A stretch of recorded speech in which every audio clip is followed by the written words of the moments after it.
પોખો ના આવા દે જુગો જુગના ચોપડા તું તારી હથેલી મો રાખે મારી ના ભીને તારો નેડો વળી વળી તારા હો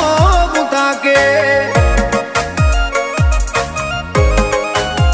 હો અમે મઢમાં પગ મેલીએ સીધો અંતરમાં તું પોકે મારા હકનું મારા લાભનું આગમ અમર જોને